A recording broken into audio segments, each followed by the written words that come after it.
اور ساری پارٹیاں مل کے دینا چاہتی ہیں، ونڈرفل، بہت اچھا ہے، دیں، یا ادروائز جو ڈپلومیٹک لیول پہ دینا چاہتے ہیں تو وہ دیں.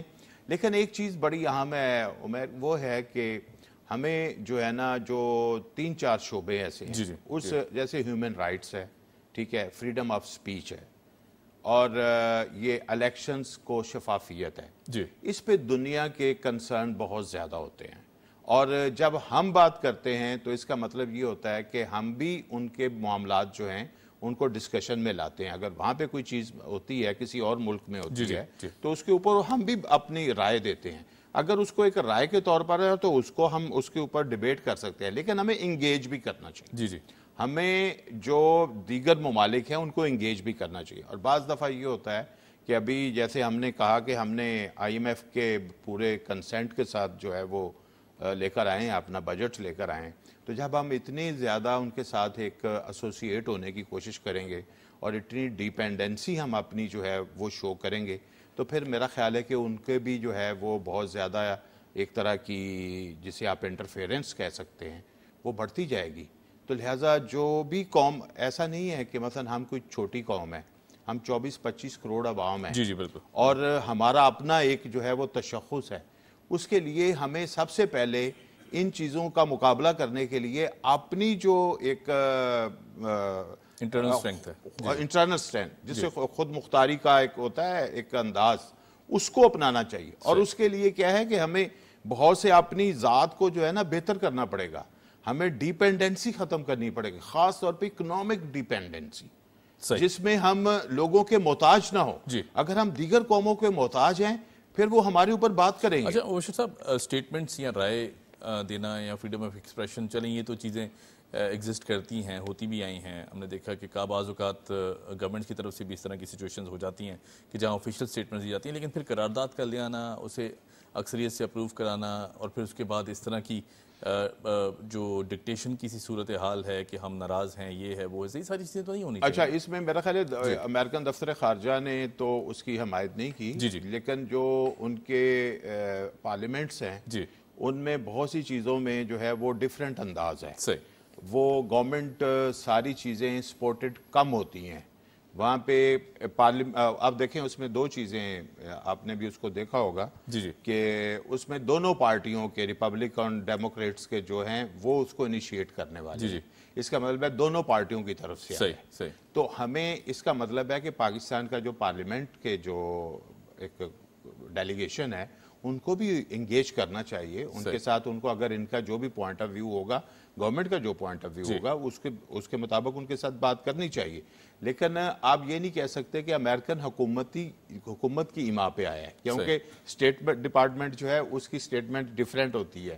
پھر اس کے علاوہ جو ہے وہ آپ کے وائٹ ہاؤس جو ہے وہ اس کا ایک پوائنٹ آف ویو ہوتا ہے. لیکن جو امریکن پارلیمنٹ ہے وہ ضروری نہیں کہ ان کی انسٹرکشنز کے اوپر لے کر آئے. بالکل صحیح، بالکل. تو لہٰذا تھوڑی سی جو ہے ان کی ایک انڈیپینڈنسی جو ہے وہ یقیناً ہے، اس کو انہوں نے استعمال کرتے ہوئے کیا. اور یہ ایک اور بھی چیز ہے، دیکھیں دنیا کے بہت سے ملک جن کے کنسرنز جو ہیں وہ امریکہ کے ساتھ ہیں، وہ اور خاص طور پہ امریکہ اور UK کا یہ ایک ماڈل ہے، لوگ وہاں پہ لابنگ کرتے ہیں. اگر پاکستان کی طرف سے جو پاکستانی کمیونٹی ہے وہ بہت بڑی وہاں پہ کمیونٹی ہے، اگر جو کہ ہمیں نظر آیا جیسے ڈونلڈ لو کا واقعہ ہوا تو پاکستانی کمیونٹی نے وہاں پہ بڑی لابنگ کی. اس کے بعد وہ انہوں نے کوئی سرٹن پیرامیٹرز میں دیکھتے ہوئے انہوں نے اس چیز کو ایکسیپٹ کیا کہ ہمیں ان سے پوچھنا چاہیے. انہوں نے اپنے ڈپلومیٹ سے بھی پوچھا. تو لہٰذا یہ چیز ہمیں دیکھنا چاہیے کہ اگر ہم نے ویسٹ کے ساتھ کام کرنا ہے، اور ویسٹ کا جو ماڈل ہے، ہم ایسے نہیں ہو سکتا کہ ہم تھوڑے سے ویسٹرن ہو جائیں، تھوڑے سے ہم ایسٹرن ہو جائیں. لیکن جو ایک انٹرنیشنل جو اب ایک پیرامیٹرز بن گئے ہیں نا، جیسے میں نے عرض کیا انسانی حقوق کا جو چارٹر ہے ہم نے اس پہ سائن بھی تو کیے ہوئے ہیں. تو آپ دیکھیں نا کہ کیا اس کے اوپر جو پھر ایک اور چیز ہے، میرا خیال ہے کہ اس کو انڈیپینڈنٹلی دیکھنا چاہیے. اس میں ہمارے اخبارات میں اس پہ ایڈیٹوریل بھی لگے. جو ہمارا انسانی حقوق کا کمیشن ہے پاکستان کا، اس کی رپورٹ تو دیکھیں آپ، کیا وہ جو ہے وہ پوری طرح اس کی سپورٹ میں ہے جو موقف جو ہے وہ حکومت پیش کر رہی ہے یا جو اپوزیشن پیش کر رہی ہے؟ دونوں میں سے وہ کس کے حوالے سے ہے؟ تو پاکستان کے اندر جو اپنا ایک انسانی حقوق کمیشن ہے، اس کی رپورٹ تو چند ہفتے پہلے آئی ہے اور اس کے اوپر ایڈیٹوریل لکھے گئے. بالکل ٹھیک. تو لہٰذا ہمیں تھوڑا سا براڈر ایک اپروچ کے ساتھ جو ہے نا وہ دیکھنا چاہیے کہ جو کام بھی ہم اپنے ملک میں کریں گے اس میں جو انٹرنیشنل کمیونٹی ہے اس کو کس طرح لے گی. بالکل صحیح، رائٹ، پوائنٹ ویل ٹیکن. اچھا، moving on to our next story, بڑی اہمیت کی حامل ہے. بجٹ میں عام آدمی کو ریلیف دینے کے لیے بھرپور اقدامات کیے، اداروں کی اصلاحات نجکاری ترجیح. شہباز شریف صاحب honourable prime minister of Pakistan, ان کی سٹیٹمنٹ ہے. جب بجٹ کی بات کرتے ہیں، عام آدمی کو ریلیف کی بات نہیں کرتے ہیں، بڑا مشکل سینیریو تھا. ہم نے دیکھا کہ جس طرح میرا خیال ہے اس کو جسٹیفائی کرنا اس سے بھی زیادہ مشکل ہو جاتا ہے. ہاں، لیکن ڈیفینیٹلی جس طرح کی ہم سچویشن میں ہیں جہاں ہم کھڑے ہوئے تھے وہاں آئی تھنک قدرے بہتر انداز سے اس چیز کو ہینڈل بھی کیا گیا ہے. کیا کہیں گے سوال؟ میرا خیال ہے کہ ہمیں اس سے زیادہ بہتر ہینڈل کرنا چاہیے. جی. اس کی وجہ ہے کہ میرا تو موقف یہی ہوتا ہے ہمیشہ کہ دیکھیں اگر قوم مشکل میں ہے تو سب سے پہلے اس مشکل کا سامنا جو ہے وہ ارباب اختیار کو کرنا چاہیے. صحیح. تو اور اس کا اوپر بہت زیادہ جو ہے پبلک کی طرف سے جو اوپینین آ رہی ہے اور پبلک کی اوپینین کا ایک اس وقت جو ایک ایریا ہے وہ سوشل میڈیا بھی ہے، بلکہ بہت زیادہ سوشل، جس پہ انڈیپینڈنٹلی لوگ جو ہیں وہ ڈیجیٹل پبلشر ہیں، وہ اپنی رائے کا اظہار کرتے ہیں. اور پھر فیکٹس فگرز جو ہیں وہ بھی جو ہمارے سامنے آتے ہیں. گورنمنٹ خود اپنے فگرز جو ہیں جو گورنمنٹ نے فگر دیے ہیں، جو وزیر خزانہ کی طرف سے فگر ہیں، تو اس کے اوپر جو ہے وہ ہمارے بہت سے جرنلسٹ نے کویسچن بھی ریز کیے ہیں پریس کانفرنسز میں. اس میں ایک ہی چیز ہے کہ بھئی جو آپ دیکھیں جن کے پاس پہلے ہی مراعات ہیں ان کے بجٹ کیوں انکریز کیے گئے. صحیح. میں دیکھیں نا میرا خیال ہے کہ اس وقت گورنمنٹ جو ہے وہ اس کو ایک چیز شاید پنچ کرتی ہے کہ پینشن میں بڑا پیسے جا رہے ہیں. تو میں تو ایک چیز سجیسٹ کرتا ہوں کہ دیکھیں پینشن تو اب ایک ایسا شعبہ ہے کہ جو صرف سرکار ہی دیتی ہے نا. جو پرائیویٹ ادارے ہیں، جیسے ہم لوگ پرائیویٹلی کام کرتے ہیں، ہمارے لیے تو کوئی پینشن نہیں ہے. لیکن آج کے دور میں اور دنیا کے کئی ملکوں میں ایسا ہو رہا ہے کہ آپ انڈیپینڈنٹلی پینشن فنڈ قائم ہوتے ہیں. جو گورنمنٹ نے اتنا بڑا ایک بجٹ رکھا ہے جو انکم سپورٹ فنڈ کا، میرا خیال ہے اگر اس میں سے کچھ پیسے جو ہیں وہ پینشن فنڈ کے لیے جو ہے وہ کر دیے جائیں کہ وہ ادارے جو وہ لوگ وہ پروفیشن جو سرکاری جاب نہیں کرتے 60 سال کے بعد ان کو بھی پینشن کی اتنی ہی ضرورت ہے جتنی دوسروں کو ضرورت ہے. تو اگر آپ پینشن اور اس میں وہ امپلائیز بھی جو ہیں وہ بھی کنٹریبیوٹ کریں تو انڈیپینڈنٹلی پینشن فنڈ جو ہیں وہ ڈیولپ ہونے چاہیے. تو اس کا برڈن گورنمنٹ پہ کم ہو جائے گا. گورنمنٹ جو ہے وہ ریلیف اور زیادہ دے سکتی ہے. دیکھیں دنیا میں ریلیف گورنمنٹ کیا دیتی ہے کہ وہ ٹیکسز جو ہیں وہ فیئر ہو، نمبر ایک. دوسرا یہ ہے کہ چیزیں جو ہیں وہ اتنی جو مشکل اگر آ رہی ہے، اگر ایک چیز مہنگی جو ہے وہ خریدی جا رہی ہے، جیسے بجلی ہمارے پاس بہت مہنگی خریدی جا رہی ہے، تو اب وہ بجلی جو ہے وہ سستی کر کے عوام کو دی جائے، یہ ہے نا. تو اس وقت پاکستان میں تو میرا خیال ہے سب سے بڑا جو کرائسس ہے وہ انرجی پرائسز ہے، کہ جو صرف گھریلو صارفین کو پریشان نہیں کر رہے بلکہ انڈسٹریل صارفین کو پریشان کر رہے ہیں، کمرشل صارفین کو پریشان کر رہے ہیں. کاسٹ آف ڈوئنگ بزنس جو ہے وہ مشکل ہو گیا، کاسٹ آف لیونگ مشکل ہوتی جا رہی ہے. تو دو چیزیں آپ کے ہر بجٹ، ہر اپنا پرسنل بجٹ میں آپ کو پنچ کر رہی ہوں گی، ایک بجلی کا بل، ایک پیٹرول کا بل. تو لہٰذا اس کو آسان کرنے کا ایک تو راستہ وہ بھی ہے کہ جو گورنمنٹ نے جن لوگوں کو بہت زیادہ مراعات پہلے سے دی ہوئی ہیں ان کی مراعات پہ کٹ ضرور اس پہ کٹ لگانے کی بات ہوئی ہے 20%. انہوں نے کہا جی کہ ہم نہیں 20% I think it's not enough, یہ زیادہ چاہیے. دیکھیں اس وقت آج اس چیز کو ضرور ذہن میں رکھنا چاہیے ہمیر کہ پاکستان کے عوام جو ہیں وہ فگرز جو گورنمنٹ خود دیتی ہے، جو وزارت خزانہ دیتی ہے، انہی فگر سے ہی لوگ جو ہیں وہ اپنا رائے جو ہے نا قائم کرتے ہیں. جب وہاں پہ یہ چیز لکھی ہوئی آتی ہے کہ میں یہ کام کرتا ہوں اور میرے برابر میں فلاں یہ کام کرتا ہے، اس کو یہ چیزیں سہولتیں ملی ہوئی ہیں اور مجھے یہ سہولتیں نہیں ملی ہوئی. دیکھیں جو فیئرنیس ہے وہ لانا ریاست کی ذمہ داری ہے. اگر آپ فیئر نہیں کر رہے تو اس کا مطلب ہے کہ انریسٹ کریٹ کر رہے ہیں، تو وہ انریسٹ جو ہے وہ پھر پرابلم کریٹ کرتا ہے. بالکل ٹھیک ہے. اچھا، moving on to next story. موشر صاحب، نواز شریف صاحب سے ڈی جی والٹ سٹی کی ملاقات، قدیمی عمارتوں کی جو بحالی ہے اس پر تبادلہ خیال کیا گیا. یہ ایک بڑا اہم ٹاپک ہے جس کی طرف نظر دوڑائی گئی ہے، کیونکہ ظاہر ہے چاہے وہ سندھ کا میں کراچی کا جو قدیمی ورثہ ہے اس کی بات کی جائے، پنجاب میں تو بہت زیادہ ہے. انفیکٹ ہم لاہور کی اگر بات کرتے ہیں وہاں پہ بھی بہت زیادہ ہے عمارتیں اس طرح کی ہیں کہ جنہیں پریزرو کرنے کی بات کی گئی ہے. کچھ پرائیویٹ آرگنائزیشنز نے بھی اس پہ انیشیٹو لیے ہیں، انہوں نے اس کو. میرا خیال ہے کہ اس میں ہمارا ریکارڈ اچھا نہیں ہے. مجھے اس لیے تھوڑا سا یہ ہے کہ میں میرا جو اپنا جو میرا نیٹو ٹاؤن ہے رسول نگر, پہلے وہ وزیر آباد آپ ڈسٹرکٹ ہے اس میں ہے. اس میں ہم نے بچپن میں راجہ رنجیت سنگھ کی بڑی زبردست باراندری دیکھی, اور اتنی وہ اس کے ساتھ آم کے بڑے بڑے باغات تھے, لیکن لینڈ گریبرز جو ہیں انہوں نے وہ زمین بھی ہتھیا لی, یقیناً کوئی سرکاری لوگوں کے ساتھ مل کے یہ کام کیا ہوگا, اور اس وقت جو ہے اس کی حالت بھی وہ ٹھیک نہیں ہے. اسی طرح اور بہت سی اگزامپل ہیں. ہمارے وہ قریب علی پور چٹھا میں ایک بہت بڑی جگہ ہے, وہ بھی ایک بڑی وہ پریزرو کرنے والی جگہ ہے. دنیا میں تو آپ دیکھیں کہ ٹوٹی پھوٹی اینٹیں جو پرانی ہیں نا, لوگوں نے ان کو بھی پریزرو کیا ہوا ہے. پاکستان میں جو انٹرنیشنل ہیریٹیج قرار دی گئی ہیں اس کے علاوہ بھی جو ہمارا قومی ورثہ بنتی ہیں اور جو ہم جس سے ہماری ہسٹری اس خطے کی جڑی ہوئی ہے, اس کے لیے تو بڑا اسپیشل کام ہونا چاہیے. اگر نواز شریف صاحب اس پہ کام کرواتے ہیں, چلیں پنجاب میں کروائیں, سندھ کی گورنمنٹ سندھ میں کروائیں, بلوچستان میں آپ دیکھیں, بلوچستان میں تو ایسی ایسی چیزیں ہیں کہ حیران کن ہے. بالکل کہ وہ ہم سوچتے ہیں نہیں کہ تھے پہلے کہ اتنی زبردست چیزیں جو ہے وہاں پہ موجود ہیں. بلوچستان خوبصورت ترین خطہ ہے. اسی طرح KPK ہے, کشمیر ہے, گلگت تک جو ہے, پھر آپ کو پتا ہے کہ سوات میں جو ہے وہ بدھاز کی کتنی, یہ اتنا پاکستان اتنا اس معاملے میں رچ کنٹری ہے. اگر اس کو جو ہے نا, اس کے اندر ایک جو پرابلم ہے کہ جو لوکل گورنمنٹس ہیں, جو جیسے ہماری بلدیات ہوتی ہے وہ تو کیونکہ اتنی ایکٹیو نہیں ہوتی, تو لیکن اگر اسے صحیح ایکٹیو کر دیا جائے تو جس علاقے میں وہ ہوتی ہے اس کی ذمہ داری میں اس کو شامل کیا جائے. اب آپ نے محکمہ سارے قدیمہ صوبے میں بنایا ہوا ہے, ٹھیک ہے, تو وہ صرف صوبائی دارالحکومت میں بہت ایکٹیو نظر آئیں گے آپ کو, لیکن وہ وہاں پہ نظر نہیں آئیں گے جو دیگر ڈسٹرکٹس ہیں. اگر آپ اس میں صوبائی حکومت کے ساتھ ساتھ لوکل گورنمنٹ کو بھی اس میں شامل کریں, پھر لوکل جو عوام کی کمیٹی ہے اس کو بھی اس میں شامل کریں, کیونکہ وہ ایک سورس آف انکم بن سکتا ہے, ٹورزم اس سے جو ہے وہ ہو سکتا ہے. تو اس کا ماڈل میرا خیال ہے چینج کرنے کی ضرورت ہے. اگر میاں نواز شریف صاحب اس پہ کام کر رہے ہیں تو اگر اس کا ماڈل جو ہے وہ تھوڑا سا بہتر کر دیں, اس کو تبدیل کر دیں, اس کو ہینڈل کرنے کا انداز تبدیل کروا دیں, تو میرا خیال ہے کہ اچھی خاصی جو ہے وہ ٹورزم جو ہے اس کو پروموٹ کیا جائے. بالکل ٹھیک ہے جی, بالکل صحیح ہے. اچھا, moving on to next story. سیاسی جماعتوں کے تحفظات دور کریں گے, آپریشن عزم استحکام کے تحت سرحد پار دہشت گردوں کو نشانہ بنا سکتے ہیں, وزیر دفاع خواجہ آصف صاحب کا کہنا تھا. سیکیورٹی چیلنجز کی اگر بات کی جائے تو یقیناً ایک طویل مدت سے پاکستان جو ہے اس وار فرنٹ کا حصہ رہا ہے.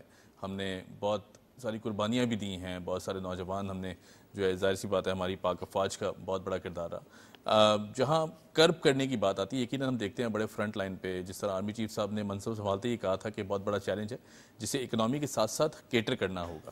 کیا سمجھتے ہیں کہ سمت میں ڈیفینیٹلی, کیونکہ ظاہر ہے جو سب بڑی ایک چیز ہے وہ پڑوسی ممالک سے ہوتی ہے. جی بالکل, ایک چیز تو یہ ہے کہ افغانستان جو ہے ہمارے لیے ایک پورے 40 سال سے اوپر ہو گیا کہ وہاں پہ وار لائک سچویشن, کیا پراپر وار رہی, اور اس کے بہت سے اثرات جو ہیں وہ ہم ہی نہیں جھیلے ہیں. بالکل ایسی ہے. اب ٹھیک ہے, کچھ ان کی ریزرویشن ہے, کچھ ہماری ریزرویشن ہے, کچھ ہماری ان کے ساتھ جو ہے وہ لینڈ لاک کنٹری ہونے کی وجہ سے کچھ چیزیں انٹرنیشنلی ہماری مجبوری ہے کہ ہم نے ان کو جو ہے وہ کچھ سہولت دینی ہے. لیکن میرا خیال ہے جو ایک فریم ورک ہے وہی اگین پھر بات آتی ہے کہ جب آپ پرابلم کو ڈسکس کرتے ہیں تو پہلے جو ہے نا ہمیشہ پرابلم مینجمنٹ آتی ہے, پھر اس کے بعد پرابلم ریزولوشن ہوتی ہے, جس کی بنیاد پہ آپ ریزولوشن میں جاتے ہیں.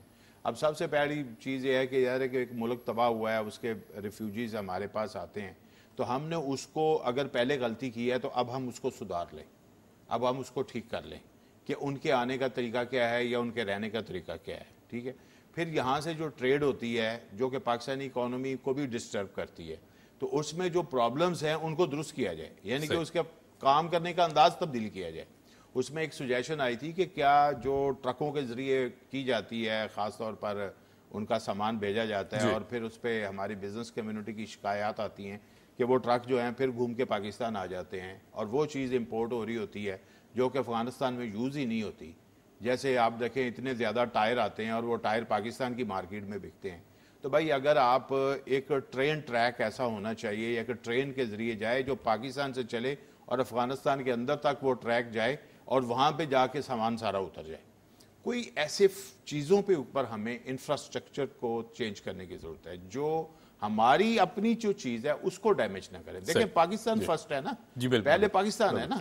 جیسے آپ نے سیکورٹی کی بات کی ہے تو آپ دیکھیں ابھی چائنیز کے ساتھ ہم کام کر رہے ہیں, ٹھیک ہے, ان کی ریزرویشن ہوئی ہے, ان کے منسٹر آئے تھے پاکستان, تو ان کا مین کنسرن سیکیورٹی رہا ہے. تو ہمیں اس کو بہتر کرنے کے لیے, تاکہ ان کی جو انویسٹمنٹ ہو چکی ہے اور مزید جو آنے والی ہے اس کو مزید تحفظ دینا ہے اور اپنے لوگوں کو تحفظ دینا ہے. بالکل صحیح. اور پاکستان کی جو قربانی ہے اس سے تو کوئی انکار ہی نہیں کوئی کر سکتا کہ پاکستان کی افواج کی قربانیاں, پاکستان کی سویلینز کی قربانیاں, پوری قوم کی قربانیاں, لہٰذا ان قربانیوں کو ضائع ہونے سے بھی بچانا چاہیے. صحیح. کہ اگر ہم بہتر سیکیورٹی سسٹم میں اپنے کنٹری کو لے کے جائیں گے تو میرا خیال ہے کہ ہم مزید انویسٹمنٹ کو جو ہے وہ کر لیں گے. ابھی آپ نے ٹورزم کی بات کی ہے, تو یہ تو سیکیورٹی کے بغیر ہو ہی نہیں سکتا. کون ہے جو بندہ ایک انسیکیور ایریے میں جا کے انجوائے کر سکتا ہے یا اس کو دیکھنے کے لیے جا سکتا ہے؟ تو سیکیورٹی از نمبر 1 ایشو ہے, اور میرا خیال ہے کہ کچھ سائنٹیفک بنیادوں پہ کام کرنا چاہیے, جو خاص طور پہ یہ جو سیف سٹی کانسیپٹ ہیں. اب آپ دیکھیں کہ ہم دیکھ رہے ہیں کہ کتنے عرصے سے کراچی میں سیف سٹی پروجیکٹ جو ہے وہ پینڈنگ چلا آ رہا ہے. تو اگر سیف سٹی پروجیکٹ جو ہیں وہ جو خاص طور پہ جو میجر سٹی ہیں جہاں پہ کرمنلز کی ہائیڈ آؤٹس ہوتی ہیں, ان کو اگر کور کرنے کی کوشش کی جائے گی تو اس سے میرا خیال ہے کوئی امپروومنٹ بھی ہو. صحیح, بالکل ٹھیک ہے. اچھا, ایک اور بڑی اہم نیوز ڈیولپمنٹ ہے, مسلم اور مسیحی برادری کے ساتھ ناروا سلوک, بھارتی حکومت ذمہ داروں کے خلاف کارروائی کرے, امریکہ کا ایسا کہنا ہے. یہ بڑی بڑی سالڈ سٹیٹمنٹ ہم دیکھتے ہیں جس طرح دیگر ممالک. یہ بھی ایک امریکہ کی سٹیٹمنٹ اب انڈیا کے خلاف آئی ہے, تو اس کا مطلب ہے کہ وہ جو ایک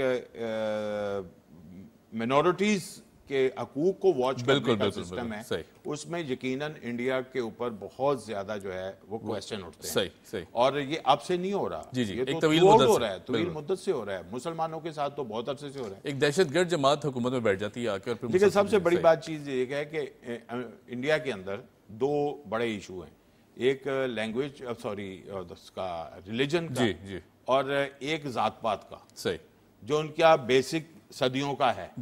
وہ تو اپنے جو نچلی ذات کے ہندو ہیں ان کے ساتھ بھی ان کا برا سلوک ہے. دلتس جو ہیں وہ تقریباً 20 ملین سے زائد ہیں. آپ سوچیں کتنی بڑی پاپولیشن ہے, ان کا لیونگ سٹینڈرڈ کتنا برا ہے. ابھی بھی وہ جھونپڑ پٹیوں میں رہتے ہیں. پھر اس کے بعد جو ان کو رائز ہی نہیں کرنے دیتے. جی بالکل ایسے ہی ہے. ابھی آپ دیکھیں کہ ابھی کچھ عرصہ پہلے ہی گولڈن ٹیمپل پہ جو ہے وہ جو آپریشن ہوا تھا, اس کی جو ہے وہ اینیورسری تھی, اس کے اوپر بہت سے سکھ برادری جو ہے انہوں نے پورا وہ گولڈن ٹیمپل امرتسر میں اس چیز کو جو ہے وہ آبزرو کیا, اس کی یاد جو ہے وہ تازہ کی. تو ایک ان کے اندر ایک موجود ہے چیز کہ ان کے لیے بہت مقدس جگہ ہے. گولڈن ٹیمپل جو ہے میں نے وزٹ کیا ہوا ہے, میں نے دیکھا ہے, ہم نے وہ سارا ایریا دیکھا.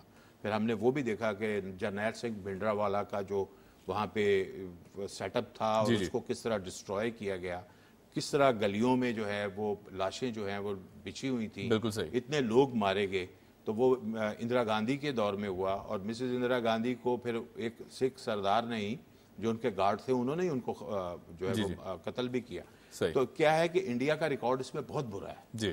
اپنے منورٹیز کے ساتھ سلوک میں گورنمنٹ آف انڈیا, کانگریس کی حالانکہ وہ گورنمنٹ تھی, ان کا ریکارڈ جو ہے وہ ان کے الائی تھے. وہ بھنڈرا والا گاندھی جی کے اندرا گاندھی کے الائی تھے, اس کے باوجود انہوں نے پولیٹیکل موٹیو کے تحت ان کے خلاف جو ہے آپریشن کیا, اور آپریشن جو ہے وہ وہاں پہ ہوا, ان کے مقدس جگہ پہ ہوا جو ان کے لیے عبادت گاہ کیا ایک بہت سب سے بڑا ایک درجہ رکھتی ہے. اس طرح یہ اپنے مودی صاحب ہیں, مودی صاحب نے کرسچنز اور مسلمانوں کو ٹارگٹ کیا ہوا ہے, کشمیریوں کو تو ایک اور طرح سے کیا ہوا ہے. ٹھیک ہے, لیکن جو مسلمانوں کے ساتھ جو وہاں رہ رہے ہیں, جو کہ دوسرے شہروں میں رہ رہے ہیں, اور آپ نے دیکھا کہ یونیورسٹیوں میں اسٹوڈنٹس کے ساتھ کیا سلوک کیا, ایون دلی کی یونیورسٹیوں کے ساتھ بڑا سلوک. لہذا انڈیا کا ریکارڈ تو بہت برا ہے اس میں. یقیناً یہ جو ان کی رائے ہے بالکل ٹھیک آئی ہے, اور اس پہ ہمیں بھی جو ہے آواز اٹھانی چاہیے. اور ہمیشہ جو قومیں جو ہیں جو اپنے ملک کے اندر منورٹیز کا خیال کرتی ہیں, انہیں دنیا میں اچھی نگاہ سے. اچھا مبشر صاحب, جب بات کرتے ہیں, چونکہ ظاہر ہے ہمیشہ کوئی بھی ایسا پلیٹ فارم ہو جہاں انڈیا پیس کی بات کرتا دکھائی دیتا ہے, ہم نے دیکھا کہ اکثر بعض اوقات آواز اٹھائی جاتی ہے, کس چہرے سے وہ یہ بات کرتا ہے؟ کیونکہ ایک طرف ایٹراسٹیز ہیں کشمیر کی جس پہ پوری دنیا آواز اٹھا رہی ہے, جس پہ یونائٹڈ نیشنز کی قراردادیں بہت ساری موجود ہیں.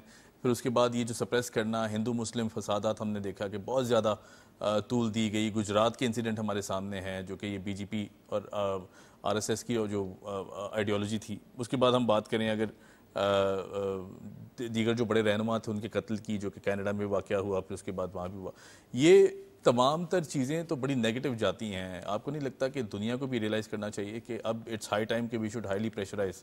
میرا خیال ہے اس کا ایک بڑا زبردست جواب ہے کہ عمیر آپ دیکھیں کہ اس پہ گفتگو جتنی ہوئی پچھلے مودی کے 2 ادوار میں, اور اس چیز کو ہائی لائٹ کیا گیا کہ ان کا جو ڈبل فیس ہے وہ دنیا کو دکھانے کی ہم نے بھی بڑی کوشش کی, اور انٹرنیشنل کمیونٹی کے بھی کچھ لوگوں نے خاص طور پہ یورپین کا جو انسانی حقوق کا کمیشن ہے ان کی رپورٹ بڑی واضح تھی. اس کا دیکھیں کہ اثرات کتنے زبردست ہیں کہ ایودھیا میں انہوں نے مندر بنا کے اور بڑا وہ اپنا ایک سٹار لگانے کی کوشش کی کہ یہ تو ہم نے اپنے ہندوؤں کو جو ہے وہ بڑا خوش کر دیا. لیکن جو سمجھدار ہندو ہے, جو پڑھا لکھا آدمی ہے, جو دانشور ہے, اس نے مودی کی پالیسیوں کو ایکسیپٹ نہیں کیا اور ایودھیا میں شکست ہو گئی. ابھی آپ دیکھیں جو انڈیا کے حالیہ الیکشن ہے اس میں بی جے پی کی 63 سیٹیں کم ہونا اس بات کی علامت ہے کہ بھارت کے اندر جو ایک بڑا سمجھدار طبقہ ہے انہوں نے اس پالیسی کو رد کر ریجیکٹ کیا ہے. دیکھیں ایون کہ مودی صاحب اکانومی کو لے کے چل رہے تھے, ان کی اکانومی کا ریکارڈ جو ہے بہت اچھا تھا. اب اگر دیکھیں نا عام لوگوں کی رائے ہوتی ہے جی پبلک کو کیا چاہیے, پبلک کو تو پیسہ چاہیے, پبلک کو تو روٹی چاہیے, پبلک کو تو گروتھ چاہیے. لیکن نہیں, اس چیز نے ثابت کیا کہ پبلک کو ایک شفاف قسم کا نظام بھی چاہیے, ویلیوز بھی چاہیے, ان کو ایتھکس بھی چاہیے. تو وہ لوگ جن کے بارے میں یہ کہا جاتا ہے, اور انہوں نے یہ پالیسی رکھی ہوتی ہے نا کہ ہم تو 80-85% ہندو جو ہیں ان کو پوری طرح ہمارے ساتھ ہوں گے, اور سنگل پارٹی سسٹم کے اوپر وہ جا رہے تھے, اس کو رد کر دیا پڑھے لکھے طبقے نے, سمجھدار طبقے نے, جو کہ گائے بگائے اس کی مخالفت کرتے آ رہے تھے. لیکن الیکشن میں انہوں نے اس کا جواب دیا اور 63 سیٹیں جو ہیں اسے چھین لی اور اس کو کمزور کر دیا. تو میرا خیال ہے کہ جو مہذب لوگ ہیں انہوں نے بڑا بھرپور قسم کا جو ہے اس کا ریئیکشن دیا ہے. اور انڈیا کا جو وہ تو میں بلکہ میں کہوں گا مودی کا جو ڈبل فیس تھا, مودی کا ڈبل فیس جو تھا اس کو انہوں نے کھول کے رکھا. ٹھیک ہے, انہوں نے کہا کہ نہیں, ہمیں اس طرح کا بندہ جو ہے وہ ان ایکسیپٹیبل ہے. اب دیکھیں کانگریس بہت پیچھے تھی, کتنی وہ آگے آ گئی. ٹھیک ہے, ماضی کا ریکارڈ انہوں نے اس سے کچھ سیکھا ہوگا. اب نئی قیادت ہے ان کی, راہل گاندھی ایک نئی قیادت ہے, یقیناً وہ ایک بہت ہی پروگریسو قسم کی ان کی پرسنالٹی دکھائی دیتی ہے. یہ وہ جیسے ہی وہ کبھی ان کو موقع ملے گا تو اس کا اظہار ہوگا کہ وہ کیا پرفارم کرتے ہیں. لیکن ایٹ لیسٹ یہ ہوا ہے کہ اس الیکشن میں مودی کا جو تھا وہ ایکسپوز بھی ہوا ہے اور وہ ویک بھی ہوا ہے. بالکل ٹھیک ہے. مبشر صاحب thank you so much for joining اس. بہت شکریہ آپ نے وقت نکالا. مبشر میر صاحب ہمارے ساتھ موجود تھے. یہاں لیتے ہیں جی چھوٹی سی بریک کے بعد آئیں گے تو بات کریں گے حج سے واپسی کے جو مناظر ہیں اس پر. Keep watching the video.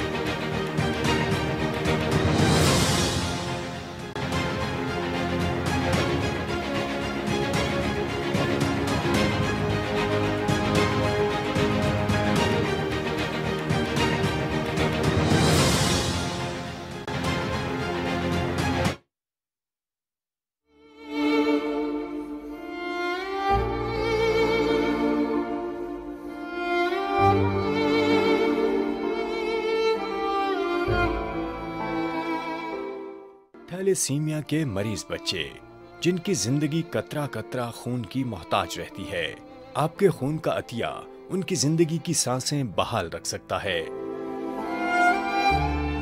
تڑپتی, سسکتی اور بیماری سے لڑتی ان معصوم جانوں کے لیے آگے بڑھیں اور اپنے قریبی سینٹر پر خون کے عطیات دیں. یہی ان کی زندگی کی واحد امید ہے. اسے ٹوٹنے مت دیں.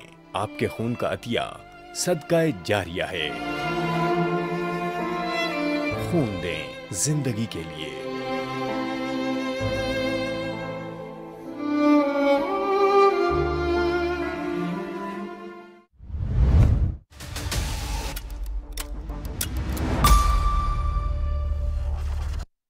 خطے میں اقتصادی شراکت داری دیرپا امن سے مشروط کی. ہندوتوا کے نشے میں دھت سیکولر بھارت کا کیا ہوگا؟ کیا معاشی گرداب سے نکلنے کا واحد راستہ چارٹر آف اکانومی ہے؟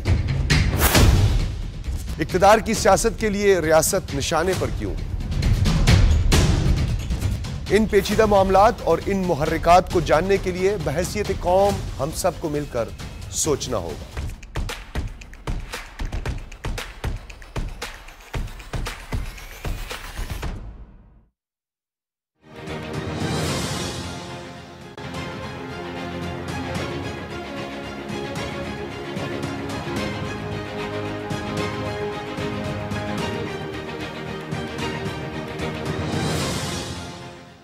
Welcome back after the break. ہم نے اناؤنس کیا تھا کہ ہم بات کریں گے حجاج کرام۔ بڑی خوبصورت کیفیت ہے، اللہ پاک تمام حجاج کرام کے جو حج کی سعادت ہے اسے قبول فرمائے، کہیں کوئی کمی کوئی کوتاہی کچھ بھی رہ گیا ہو اللہ پاک اسے درگزر فرمائے اور قبول فرمائے۔ اپنے حضور جو بیسک مناسک حج تھے وہ مکمل کیے تمام تر حجاج کرام نے الحمدللہ، اور اب واپس اپنے وطن کو لوٹ رہے ہیں، اپنے ملکوں کو لوٹ رہے ہیں۔ رسول اللہ صلی اللہ علیہ وسلم، حضرت محمد مصطفیٰ صلی اللہ علیہ وسلم کا جو درد چھوڑ کر آنا ہے بڑی مشکل کیفیت ہے، آنسوؤں کے ساتھ، اور پھر اس کے بعد ایک اداسی کا بھی ایلیمنٹ ہے۔ میرے اپنے خاندان سے بھی کچھ لوگ واپس آئے اور ان سے یہی پتہ چلا کہ جب وہ وہاں سے واپس آنے کے دن قریب آنے لگتے ہیں تو دل نہیں چاہتا کہ وہاں سے واپس آیا جائے۔ تو یقیناً ایک بڑی ایسی کیفیت ہے جو کہ ہر مسلمان کا دل محسوس کر سکتا ہے۔ بہرحال جی، اب حج سے واپس آ چکے ہیں جو حجاج کرام واپس آ چکے ہیں، ان کی زندگی کے عوامل کیا ہونے چاہیے، کون سے طور اتوار ہیں جنہیں فالو کیا جائے، پھر کس طرح یہ جو سعادت ہے اس کا جو مقدس ایک رتبہ ہے اسے کس طرح مینٹین کیا جائے، اس پر آج ہم بات کر لیتے ہیں۔ ہمارے ساتھ موجود ہیں علامہ ابوبکر صدیق صاحب، اسلامک اسکالر ہیں۔ علامہ صاحب کیسے ہیں؟ علامہ صاحب، بہت بڑی سعادت ہے، ہماری سوچ جہاں ختم ہوتی ہے وہاں سے یہ سعادت شروع ہوتی ہے۔ حج کو مکمل انداز سے تکمیل تک پہنچانا، گرمی کی بھی کیفیت تھی وہاں پر، موسم کے چیلنجز تھے، دیگر پھر ظاہر ریاضت ہے بہت زیادہ، ان تمام تر چیلنجز کو اللہ پاک نے ہمت دی کہ مکمل کیا گیا، پھر اس کے بعد اب واپس آ گئے ہیں۔ اب دراصل پہلے تو یہ بتائیے گا کہ کتنا مشکل ہوتا ہے اس سرزمین کو چھوڑنا، وہاں سے واپس آنا، وہ دن قریب آ رہے ہوتے ہیں، اس کیفیت کو بیان کریں، پھر اس کے بعد آگے بڑھتے ہیں۔ بسم اللہ الرحمن الرحیم، اللہم صلی علی محمد وعلی آل محمد وبارک وسلم وصلو علیہ۔ جی، یقیناً حج ایک ایسا فریضہ ہے کہ اللہ تبارک و تعالی بہت ہی اپنے برگزیدہ بندوں کو اس سعادت عطا فرماتا ہے، بے شک، اور اس کی فضیلت اس قدر زیادہ ہے۔ حدیث پاک میں آیا، آقا علیہ الصلوۃ والسلام نے ارشاد فرمایا، من حج ھذا البیت فلم یرفث ولم یفسق رجع کما ولدت امہ۔ مشہور حدیث پاک ہے، حضور نے فرمایا کہ جو شخص حج کر کے لوٹا، سبحان اللہ، اب وہ گناہ کا کام نہ کرے، وہ برے افعال نہ کرے، تو فرمایا کہ وہ اس طرح ہے جس طرح اس کی ماں نے اسے ابھی جنا، ایک نومولود بچے کی طرح۔ اور پھر دیکھیں نا کہ کائنات میں سب سے عظیم جگہ وہ اللہ تبارک و تعالیٰ کا گھر ہے، بے شک، وہ مقام جس مقام میں جانے کی ہر بندہ، ہر امتی حضور کی تمنا کرتا ہے، سبحان اللہ، کہ زندگی میں کم از کم ایک مرتبہ تو ایسا ہو کہ مجھے اس در کی حاضری نصیب ہو جائے۔ اب جب وہ بندہ اس در کی حاضری کر لیتا ہے، وہ سارے مقامات دیکھ لیتا ہے، وہ مقام جہاں آقا علیہ الصلوۃ والسلام حضور نے رہائش فرمائی، حضور وہاں پر گزرے، حضور نے وہاں زندگی گزاری، صحابہ نے زندگی گزاری، اب جب اس جگہ سے بندہ رخصت ہونے لگتا ہے تو یقیناً یہ ہر مسلمان کے لیے افسردگی کا مقام ہوتا ہے، اور رونے جیسی کیفیت ہوتی ہے، اور اداسی والی کیفیت ہوتی ہے۔ بلکہ بہت سے لوگوں کو تو یہاں تک دیکھا گیا ہے کہ جب وہ مدینۃ المنورہ سے واپس لوٹ رہے ہوتے ہیں تو غم کی کیفیت ایسی ہوتی ہے کہ وہ غم کی وجہ سے آنسو نکلتے ہیں، اور وہ بعض اوقات بے ہوش بھی ہو جایا کرتے ہیں، کیونکہ محبت ایسی ہے، امتی اپنے نبی سے محبت ایسی کرتا ہے، بندہ اپنے رب سے محبت ایسی کرتا ہے کہ پھر جب وہاں سے لوٹنا ہوتا ہے تو لوٹنے کا دل نہیں کر رہا۔ کیا بات ہے، بہت خوبصورت انداز سے آپ نے اس پہ روشنی ڈالی۔ اچھا، اب ظاہر ہے حج ایک بہت بڑا فریضہ ہے، ظاہر سی بات ہے آپ نے ادا کر لیا، اللہ پاک قبول بھی فرما چکے ہیں، اس کے بعد کی جو اب زندگی ہے وہ گزارنے کے بیسک جو ایلیمنٹس ہیں وہ کیا ہونے چاہیے، اس پر بھی روشنی ڈالیے گا۔ جی ہاں، بالکل، بڑے اہم موضوع کی طرف آپ نے جو ہے وہ توجہ دلوائی۔ دیکھیے، جہاں حج کے مناسک کا اختتام ہوتا ہے، حج کے فرائض کا اختتام ہوتا ہے، وہیں پر ہم دیکھتے ہیں کہ نئے سال کا بھی ہمارا آغاز بالکل ایسے ہے، بالکل ایسے۔ ذی الحجۃ الحرام آخری مہینہ ہے، اور محرم الحرام جو حرمت والا مہینہ پہلا مہینہ ہے۔ بے شک۔ اب اسلام دیکھیے ایسا خوبصورت دین ہے کہ جس دین عظیم کے سال کی ابتدا بھی قربانی سے ہو رہی ہے اور انتہا بھی قربانی پر ہو رہی ہے۔ اللہ اکبر۔ پہلا مہینہ محرم الحرام کا مہینہ ہے، جس میں سب سے پہلے حضرت عمر رضی اللہ تعالی عنہ کی شہادت کا عظیم واقعہ ہے۔ اس کے بعد آگے آ جائیے، امام حسین رضی اللہ تعالیٰ عنہ آقا علیہ الصلوۃ والسلام کے پیارے نواسے بے شک جنہوں نے فرمایا کہ 72 تن سارا خانوادہ آقا علیہ الصلوۃ والسلام کے دین پر رب کی رضا کے لیے قربان کر دیا. اب سال کا آخری مہینہ ہے، ذی الحجۃ الحرام کا مہینہ ہے، اس مہینے میں بھی قربانی ہے. وہ قربانی کیسی؟ سنت ابراہیم. حضرت ابراہیم علیہ السلام اپنے فرزند کو لے جاتے ہیں. اب یہاں پر میں مختصر آپ کے سامنے عرض کروں کہ حضرت ابراہیم علیہ السلام جب خواب دیکھتے ہیں تو اس خواب کے اندر بڑی ہمارے لیے جو ہے وہ نصیحتیں اور درس موجود ہیں اس ٹاپک کے حوالے سے. آپ کہتے ہیں کہ انی ارا فی المنام انی اذبحک، کہ بیٹے میں نے رات میں خواب دیکھا کہ میں تجھے ذبح کر رہا ہوں. فانظر ماذا ترى، اے بیٹے تیرا مشورہ کیا ہے؟ اب بیٹے سے بھی پوچھ رہا ہے نا کہ نیکی کے اندر بیٹا بھی شریک ہو جائے، تمہاری رضامندی بھی ہے کہ نہیں؟ تو کہا کہ ستجدنی انشاءاللہ من الصابرین، کہ والد گرامی آپ کر گزریے، پریشانی آئے گی، مشکل آئے گی، لیکن میں صبر کرنے والا ہوں. کیا بات ہے. تو درس مسلمانوں کو یہ دیا کہ پریشانی آ جائے، آزمائش آ جائے، بندے کو صبر کرنے والا ہونا چاہیے، اللہ پہ اعتقاد مکمل ہونا چاہیے. بالکل ایسے ہی. پھر فرمایا فلما اسلم، اللہ اکبر، کہا کہ دونوں راضی ہو گئے. باپ رب کے لیے بیٹے کو قربان کرنے کے لیے راضی ہو گیا اور بیٹا رب کی بارگاہ میں قربان ہونے کے لیے راضی. عظیم باپ کا عظیم بیٹا. بالکل دونوں راضی ہو گئے. اب جب حضرت ابراہیم علیہ السلام نے اسماعیل علیہ السلام کو لٹایا، اب یہاں پر اہل عشق و محبت بڑی خوبصورت بات کرتے ہیں. کہا کہ جب حضرت ابراہیم علیہ السلام چھری چلا رہے ہیں تو چھری نہیں چل رہی، چھری شارپ ہے، تیز ہے، لیکن چل نہیں رہی. لیکن اللہ تبارک و تعالیٰ نے پھر اس چھری کو قوت گویائی عطا کی. اس نے کہا کہ الخلیل یأمرنی والجلیل ینہانی، کہ ابراہیم خلیل اللہ تو مجھے چلاتے ہیں لیکن ابراہیم کا رب مجھے چلنے نہیں دیتا. تو اب وہاں سے قربانی کا درس ملا، قربانی کا درس ملا. پھر ہر صاحب استطاعت مسلمان پر قربانی کو لازم کر دیا اور طریقہ یہ بتایا، کہا کہ جب قربانی کرنے لگو تو کچھ دن پہلے جانور کو گھر پہ لے آؤ. اس کی کیا وجہ ہے؟ تاکہ انسیت پیدا ہو، محبت پیدا ہو، لگاؤ پیدا ہو. پھر کیا، جب لگاؤ پیدا ہو جائے گا اب جب قربانی کرو گے تو قربانی کا فلسفہ سمجھ آ جائے گا. تو سال کی ابتدا بھی قربانی سے ہو رہی ہے، انتہا بھی قربانی پر ہو رہی ہے. گویا کہ دین اسلام میں یہ درس دے رہا ہے کہ جب مسلمان کلمہ پڑھ کر اسلام لے آتا ہے تو رب کی رضا کے لیے وہ اپنی انا، اپنی خواہشات سب کو رب کی بارگاہ میں قربان کر دے. سبحان اللہ سبحان اللہ. اچھا علامہ صاحب، بڑا خوبصورت، آپ نے بہت روح تازہ ہو جاتی ہے اس تمام تر سچویشن میں اگر ہم ڈسکس کرتے ہیں. بہت سے عوامل ہوتے ہیں. بعض اوقات ہم دیکھتے ہیں کہ ہم حج کی سعادت حاصل کرنے کے بعد واپس آ چکے ہیں. دور ایسا ہے کہ جہاں برائی زیادہ ہے، مشکل بات ہے کہ اس سے بچا جا سکے. ایک طرف سود کی کیفیت ہے، ایک طرف ہم دیکھتے ہیں کہ اور دیگر جو چیلنجز ہیں وہ ایگزسٹ کرتے ہیں. مشکل ہو جاتا ہے زندگی کو گزارنا. اب ایسے میں کس طرح اس چیز کو اگنور کیا جائے، اس سے دور رہا جائے؟ کیونکہ ظاہر ایک سرکل ہے جس میں ہم نے چلنا ہے اور چلنا بھی ضروری ہے، زندگی گزارنی ضروری ہے. لیکن کس طرح اس کو اوائڈ کیا جائے کہ اس چیز کو بھی اپنا لیا جائے، کہ تقویٰ بھی اختیار کر لیا جائے، پھر اس کے بعد ان چیزوں سے دور بھی رہا جائے؟ جی ہاں بالکل. دیکھیں، میں بعض اوقات یہ بات کہتا رہتا ہوں کہ جب ہم اپنے ہر کام میں اللہ تبارک و تعالیٰ کی رضا کو شامل کر لیں، اللہ اکبر، سبحان اللہ، تو کئی مشکلات ایسی ہوتی ہیں وہ خود بخود حل ہو جاتی ہیں. صحیح.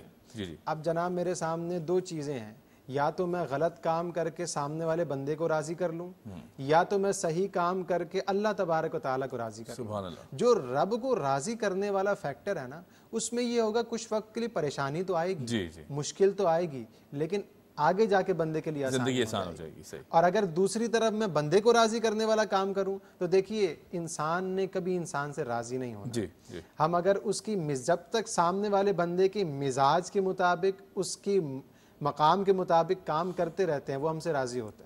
جب اس کے مزاج کے مخالف کام کرنا شروع کیا وہ ساری رضا ختم ہو جاتی ہے. تو عقل مند بندہ وہی ہے ہر کام وہ کرے جو رب کی رضا کا سبب بن جائے. اگر کوئی بندہ اللہ تبارک و تعالیٰ اس کو حکم دیا ہے کہ جناب تم نے ان تمام تر افعال سے دور رہنا ہے، افعال رذیلہ سے دور رہنا ہے، تو وہ بندہ ان تمام تر افعال رذیلہ سے دور رہ کر رب کی خوشنودی حاصل کرے تو اللہ تبارک و تعالیٰ اس کے لیے دین پر چلنا اور آسان فرما دے. سبحان اللہ. بے شک. اچھا ایک اور بڑی اہم بات ہے، اکثر اور بیشتر رویوں میں غیبت کا جو عنصر ہے یہ بہت زیادہ پایا جاتا ہے. بعض اوقات ہم دانستہ طور پہ، کبھی غیر دانستہ طور پہ بھی یہ بات کر دیتے ہیں کہ ہم اس چیز کو ریئلائز نہیں کرتے کہ کسی کی تصدیق کر دی یا پھر کسی کی ایسی بات کہہ دی کہ جس پہ پردہ ڈالنے کے احکامات ہیں کہ برائی کو نہ پروموٹ کیا جائے زیادہ. ایسی صورتحال میں پہلے تو اگر ریئلائز ہی نہیں ہو رہا کہ میں نے یہ بات غلط کر دی ہے، پھر اس کو مانا بھی نہیں جا رہا، اس میں کیا احکامات ہیں؟ اور اگر دل محسوس کر لے اس چیز کیفیت کو کہ میں نے غلط کر لیا ہے، ایسی صورتحال میں کیا کرنا چاہیے؟ حدیث پاک میں آتا ہے آقا علیہ السلام نے ارشاد فرمایا فَلَا أُنَبِّئُكُم بِشَيْءٍ فَإِذَا فَعَلْتُمُوهُ فَأَحْبَبْتُم۔ حضور علیہ السلام نے ارشاد فرمایا کہ اے میرے صحابیوں، کیا میں تمہیں ایسی چیز کی طرف توجہ نہ دلواؤں کہ جب تم اسے کر لو تو تمہارے درمیان محبت پیدا ہو جائے؟ کیا بات، یا رسول اللہ یقیناً بیان فرمائی۔ حضور علیہ السلام نے ارشاد فرمایا افشوا السلام بینکم، اپنے درمیان سلام کو عام کرو۔ اب یہاں پر شارحین نے بیان فرمایا یہاں پر سلام سے جہاں سلام کرنا مراد ہے وہاں پر مسلمان بھائی کے لیے سلامتی مراد بھی ہے۔ سبحان اللہ، یعنی تم اپنے مسلمان بھائی کے لیے سلامتی والے ہو جاؤ، بے شک اپنی مسلمان بھائی کے خیر خواہی کرنے والے ہو جاؤ۔ جب تم اس مسلمان بھائی کے خیر خواہی کرنے والے ہو جاؤ گے تو آپس میں محبت والا رشتہ پیدا ہو جائے گا۔ دیکھیں نا، آپ نے جیسے بیان فرمایا غیبت والا معاملہ ہے، دیگر معاملات ہیں۔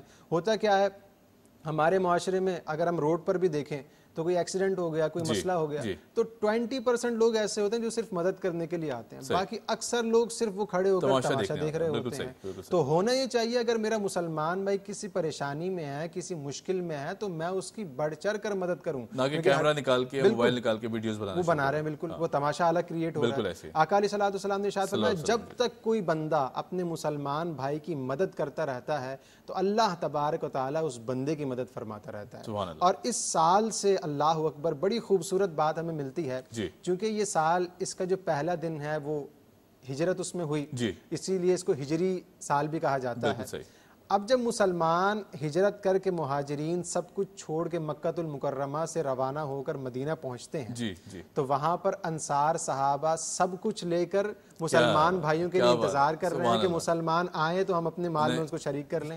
فرمایا کہ ایک صحابی کے پاس 2 باغ ہیں تو ایک باغ اٹھا کر مہاجر صحابی کو دے دیا، ایک صحابی کے پاس 2 وقت کا کھانا ہے تو ایک وقت کا کھانا اٹھا کر اس کو دے دیا۔ تو ایسی عظیم محبت کی ایک مثال قائم کی جو ہمیں دنیا میں دیکھنے کو نہیں ملتی۔ آج بھی اگر انصار اور مہاجرین والا جذبہ ہمارے اندر پیدا ہو جائے، محبت والا جذبہ پیدا ہو جائے تو میں یہ سمجھتا ہوں کہ ہم یہ غیبت ان تمام تر افعال سے اپنے آپ کو دور کر لیں۔ بالکل ٹھیک ہے۔ اچھا، دل میں یہ کیفیت آنا، جس طرح ہم نے بات کیا، ایک تو غیبت کی ہم نے بات کی، دل میں کسی کے لیے برائی آ جانا کسی بھی حوالے سے، چاہے اس نے کچھ برا کیا ہو یا پھر کوئی ایسی بات ہو، برائی آ جاتی ہے۔ اکثر ہم اس طرح کا خیال بھی آ جاتا ہے کہ میں اس کو نقصان پہنچاؤں گا، میں بدلہ لوں گا اس سے۔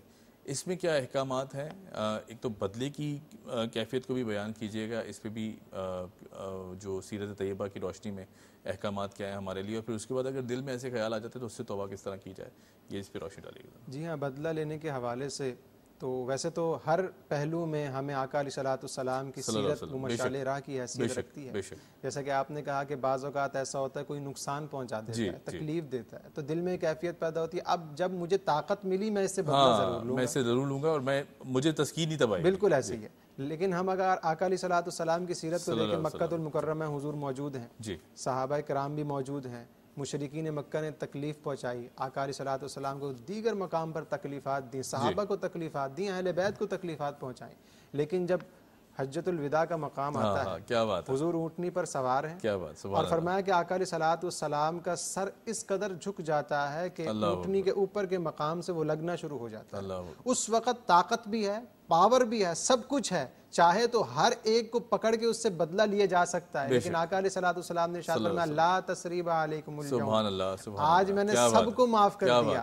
تو ہم اگر بعض اوقات ایسا ہوتا ہے کہ کوئی نقصان پہنچا دیتا ہے، تکلیف پہنچا دیتا ہے تو آپ اس کو معاف کر دیں، رب کی رضا کے لیے اس کو معاف کر دیں۔ تو فرمایا جو بندہ رب کی رضا کے لیے کسی کو معاف کر دیتا ہے پھر اللہ تبارک و تعالیٰ اسے دنیا کے اندر بھی اس کا بدلہ عطا فرماتا ہے اور آخرت کے اندر بھی اس کا بدلہ عطا فرماتا ہے۔ سبحان اللہ، بہت بہت خوبصورت بات۔ اچھا، چونکہ ہم سیرت طیبہ کی روشنی میں اگر بات کریں تو یہ جس طرح آپ نے فرمایا کہ مشعل راہ ہے، کوئی بھی مشکل ہو، کوئی بھی پریشانی ہو، ہم بعض اوقات اکثر ایک جو راستہ اختیار کرنا چاہتے ہیں اس میں کنفیوژن رہتی ہے کہ میں نے اگر یہ عمل کیا تو پتہ نہیں کیا ہو جائے گا، میں نے اگر اس سمت کو نکلوں تو پتہ نہیں کیا ہو جائے گا۔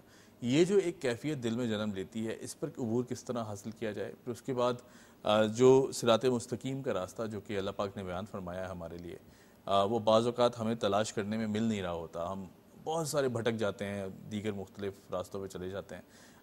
کس طرح اس سمت کو تلاش کیا جائے اور یہ کیسے معلوم ہوگا کہ اللہ پاک کی رضا بھی شامل حال ہے؟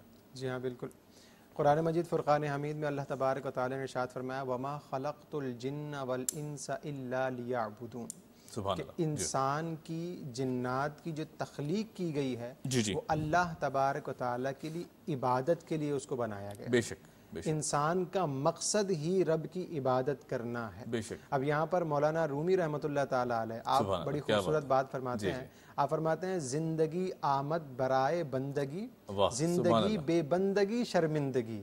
فرمایا انسان کی زندگی جو اللہ تبارک و تعالی نے عطا کیا اس کا مقصد رب کی بندگی ہی ہے، اور اگر کوئی بندہ رب کی بندگی کے سوا کسی اور کام میں اپنی زندگی گزار دیتا ہے، فرمایا وہ دنیا کے لیے بھی اس کی رسوائی کا سبب بن جاتی ہے اور آخرت کے لیے بھی رسوائی کا سبب بن جاتی ہے۔ تو اصل مقصد انسان کی زندگی کا رب تعالیٰ کی عبادت کرنا ہے، رب تعالیٰ کو راضی کرنا ہے، ہر وہ کام کرنا ہے جس سے اللہ اور اس کا رسول راضی ہوتا ہے۔ سبحان اللہ۔ اور یہاں پر میں یہ بات عرض کرتا چلوں کہ جب انسان کہتے ہیں نا کسی مشکل کا شکار ہو جائے، تشویش کا شکار ہو جائے کہ یار یہ میں کام کروں یا نہ کروں، تو فرمایا وہ اپنا تعلق نماز سے قریب کرے، اللہ اپنا تعلق نماز سے کیا بات ہے، کیا بات۔ جب اس کا تعلق نماز سے قریب ہو گیا گویا تعلق رب سے قریب ہو گیا۔ اب جب رب سے تعلق قریب ہو گیا تو فرمایا جتنی وہ پیچیدگیاں ہیں، جتنی دراریں ہیں، وہ خود اس کی زندگی سے دور ہو جائیں۔ سبحان اللہ۔ اچھا، آپ نے نماز کا ذکر کیا، بعض اوقات چونکہ ظاہر ہے اب ہم حجاج کرام کی واپسی کا دور ہے،